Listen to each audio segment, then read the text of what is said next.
اعوذ باللہ من الشیطان الرجیم بسم اللہ الرحمن الرحیم اللہم صلی علی محمد و علی آل محمد۔ اللہ جل شانہ کا بے حساب کرم احسان اس ذات کا کہ جس نے ایک دفعہ پھر قرآن مجید سمجھنے کے لیے یہاں پہ ہمیں اکٹھا کر دیا۔ آج ہم انشاءاللہ تیسرا پارہ سورہ آل عمران کی آیت نمبر 88 سے اپنا سبق شروع کریں گے۔ آیت نمبر 88 سورہ آل عمران۔ اعوذ باللہ من الشیطان الرجیم بسم اللہ الرحمن الرحیم خالدین فیہا لا یخفف عنہم العذاب ولا هم ینظرون۔ پچھلی آیت میں ہم نے پڑھا تھا کہ جو نبی کریم صلی اللہ علیہ وآلہ وسلم کی واضح نشانیوں پر پچھلی قوموں میں سے یا باقی لوگ جو بنی اسرائیل تھے اور وہ بھی ایمان نہیں لائیں گے، اس قرآن کا انکار کریں گے، تو ان پہ اللہ کی لعنت، اللہ کی رحمت سے دوری۔ فرشتے جو ایمان والوں کی بخشش کی دعائیں کرتے ہیں وہ ان سے کے لیے دعائیں نہیں کریں گے، اور تمام لوگ جیسے انسان بھی دوسرے مومنین کے لیے دعائیں کرنے ہیں، جیسے ہم پڑھتے ہیں دعا رب اجعلنی مقیم الصلاۃ من ذریتی ربنا وتقبل دعا ربنا اغفر لی ولوالدی وللمؤمنین یوم یقوم الحساب۔ تو یہ مومنین کی دعائیں ہیں، ان سے بھی وہ محروم ہو جائیں گے۔ وہی بات آگے چل رہی ہے کہ ان کے لیے جہنم ہے، خالدین فیہا، یہ جہنم میں ہمیشہ ہمیشہ رہیں گے۔ جو آقا کریم صلی اللہ علیہ وآلہ وسلم پہ ایمان نہیں لائیں گے، اس دین کو قبول نہیں کریں گے، اس کے علاوہ کوئی اور دین قابل قبول نہیں، یعنی قرآن کا طریقہ اور نبی کریم صلی اللہ علیہ وآلہ وسلم کی مبارک سنتوں کا طریقہ، تو ہمیشہ رہیں گے جہنم میں اور اس لعنت میں۔ لا یخفف عنہم العذاب، اور ان سے عذاب دور نہیں کیا جائے گا۔ دعاؤں سے عذاب ٹلتے ہیں، دعاؤں سے بہت سارے جو مصیبتیں ہوتی ہیں انسان کی ٹلتی ہیں، اللہ کی مہربانی ہوتی ہے، فرشتے دعائیں انسانوں کے لیے کرتے ہیں، انسان انسانوں کے لیے کرتے ہیں، تو وہ سب سے محروم ہو جائیں گے، اس وجہ سے کہ وہ قرآن کو ماننے والے نہیں ہیں اور نبی کریم صلی اللہ علیہ وسلم کے دین کو ماننے والے نہیں ہیں، جو ان کی کتابوں کے اندر ساری چیز موجود ہے۔ تو اگر دیکھا جائے تو وہ تو پھر اپنی کتابوں کا بھی انکار کر رہے ہیں نا، اپنی کتاب کو بھی نہیں مان رہے، اپنے نبی کی بات کو بھی نہیں مان رہے، تو ایسے لوگوں کے لیے ہے،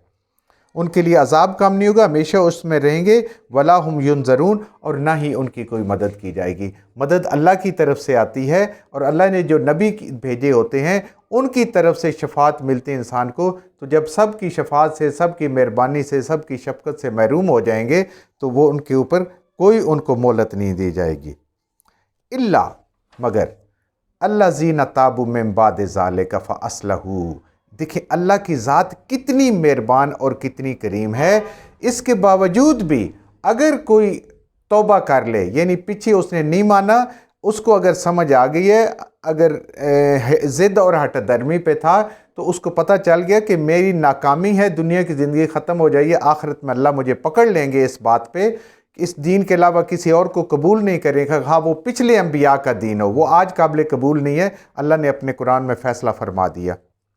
تو لیکن اس کے باوجود، اتنے گناہ کے باوجود اگر وہ توبہ کریں من بعد ذالک واصلحوا، اور اپنی اس روش کو بھی ختم کر دیں، جیسے وہ پیچھے تھا نا کہ ہم نے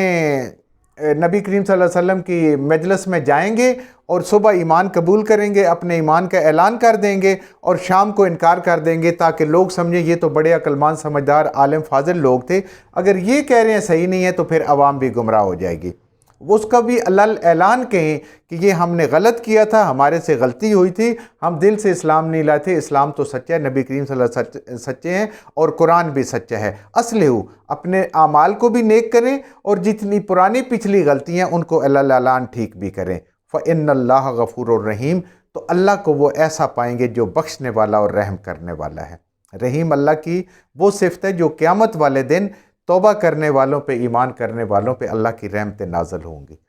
تو اللہ تو بخشنے کے لیے تیار ہے اگر آپ بھی توبہ کرتے ہو، اصلاح کرتے ہو اپنی۔ ان الذین کفروا، بے شک وہ لوگ جنہوں نے حق کا انکار کر دیا، بعد ایمانہم، اس سے پہلے کہ وہ ایمان میں تھے، یعنی نبی کریم صلی اللہ علیہ وسلم کے نبوت سے پہلے یہود و نصارہ اپنے دین پہ تھے، وہ قابل قبول دین تھا اس وقت تھا، لیکن اب اللہ نے حکم دے دیا کہ اب وہ سارے ادیان منسوخ ہو گئے، سارے احکام منسوخ ہو گئے، اب وہ احکام چلیں گے جو اللہ کے حبیب صلی اللہ علیہ وآلہ وسلم کو اللہ نے بتائے، سکھائے اور آپ پہ وحی اتاری۔ تو وہ پہلے ایمان میں تھے، اب انہوں نے اس کا کفر کر کے اپنے ایمان کا بھی انکار کر دیا، اب ان کا ایمان ختم ہو گیا۔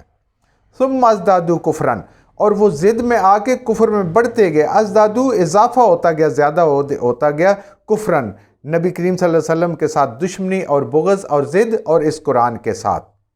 لَن تُقْبَلَ تَوْبَاتُهُمْ، تو ایسے لوگ جو ضد میں اتنے دور چلے گئے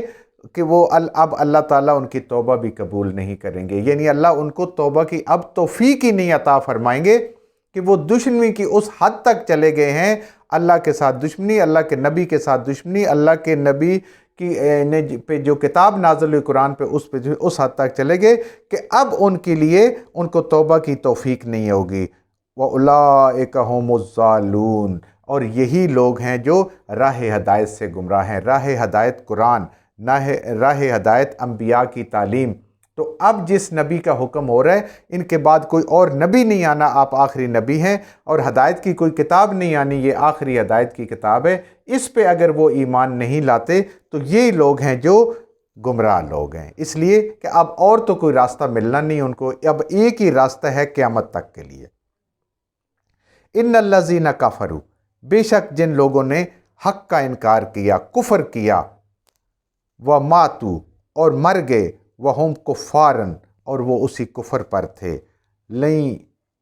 فلن یقبل من احد ملء الارض، تو وہ اسی کفر پہ مر گئے، وہم کفارن یعنی وہ اسی کفر پہ رہے۔ ایسے لوگ کہ جنہوں نے حق کا انکار کر دیا اور ابھی انہیں کلمہ نصیب نہیں ہوا، توبہ نہیں کی، نبی کریم صلی اللہ علیہ وسلم پہ ایمان نہیں لائے، تو وہ اسی کفر کی حالت میں مر گئے، فلن یقبل، تو نہیں قبول کیا جائے گا، من احدم، ان میں سے کسی ایک سے، ملء الارض، کہ زمین بھر کا، ذہباً، سونا، دولت لائیں اگر قیامت والے دن، اول تو انسان کے پاس اس دن ہوگا بھی کچھ نہیں، لیکن اللہ کہہ رہے ہیں سمجھانے کے لیے کہ اگر وہ اس دن اتنا سونا، چاندی، دولت لائیں، خزانوں کے ڈھیر لائیں کہ زمین پوری بھر جائے، لَوِفْتَدَا بِهِ، تو ان سے یہ فدیے کے طور پہ قبول نہیں کیا جائے گا۔ یعنی اپنی غلطی کی تلافی میں، دنیا میں ہوتا ہے نا، انسان سے جب غلطی ہو جاتی ہے، کوئی قانون ٹوٹتا ہے تو اس کے بدلے میں کیا ہوتا ہے، انسان پہ جرمانہ ہو جاتا ہے، کوئی ٹریفک کا قانون ہے، کوئی اور ہوتا ہے، جرمانہ ہو جاتا ہے، اور وہ اس قانون اس سے ٹوٹ جاتا ہے، اس سے بری و ذمہ ہو جاتا ہے وہ جرمانہ ادا کرنے کے بعد، یعنی اس کا جرم جو ہے وہ ختم ہو جاتا ہے۔ لیکن قیامت والے دن ایسا نہیں ہونے والا، قیامت والے دن جو جرم لے کے جائے گا وہ اپنے جرم کی سزا اس کو ملے گی، اور جو نیکیاں لے کے جائے گا وہ ہوگا۔ وہاں پہ کوئی جرمانہ، کوئی فدیہ قبول نہیں کیا جائے گا اللہ کی طرف سے، اپنے اعمال وہاں پہ کام آئیں گے، بے شک کہ وہ فدیہ اس دنیا کی دولت ساری کی ساری بھی اکٹھی کر دیں تب بھی وہ قابل قبول نہیں ہوگا۔ اللہ کے نبی کا انکار کرنا، اللہ کی کتابوں کا انکار کرنا، اللہ کے حکموں کا انکار کرنا کسی چیز کا نعم البدل نہیں ہو سکتا۔ یہ دنیا کا قانون ہے، حکم توڑتے ہیں تو اس کا جرمانہ دے کے تو ہم اس سے بری و ذمہ ہو جاتے ہیں۔ اللہ کے ہاں ایسا نہیں، اللہ کے ہاں قانون توڑنا کیسا ہے کہ اس کو کوئی معافی نہیں ہے اگر بندہ اسی میں مر جائے۔ ہاں، زندگی میں ضرور معافی ہے کہ انسان سے غلطی ہو اور اسی وقت اپنے رب کے حضور گڑ گڑا کے خلوص دل سے یہ دعا کرے، یا اللہ مجھ سے غلطی ہوئی ہے، میں اس کا اقرار کرتا ہوں، تو معاف کرنے والا ہے، تو غفور الرحیم ہے، تو بخشنے والا ہے، تو مجھے بخش دے، میری اس غلطی کو معاف کر دے۔ یہ موت کا غرغرہ آنے سے پہلے انسان اگر اللہ سے توبہ کرے گا، اللہ ضرور معاف فرمائیں گے۔ اللہ بادشاہ ہے، لیکن اللہ کہتے ہیں میں اپنے بندے کی توبہ قبول کروں گا، ضرور کروں گا۔ لیکن جب مر گئے اسی حال میں تو پھر اس سے مہلت ختم ہو گئی، اس سے پیپر واپس لے لیے گیا، اب اس نے رزلٹ دیکھنا ہے۔ اولئک لہم عذاب علیم، ایسے لوگ جو توبہ کیے بغیر مر گئے، کفر کی حالت میں، ناشکری کی حالت میں، گناہوں کی زندگی میں، تو ان کے لیے عذاب ہے، عذاب علیم، درد دینے والا عذاب، بڑا تکلیف دہ عذاب ہے۔ وما لہم من ناصرین، اور ان کا بھی کوئی مددگار نہیں۔ جیسے وہ کفار کا اور اہل کتاب کا جو نبی کریم صلی اللہ علیہ وسلم پہ ایمان نہیں لائے، قرآن پہ ایمان نہیں لائے، اس دین پہ ایمان نہیں لائے، اسلام پہ، جیسے ان کے لیے کوئی مددگار نہیں ہے، ایسے ہی وہ لوگ کہ جو گناہوں میں ڈوبے ہوئے مر گئے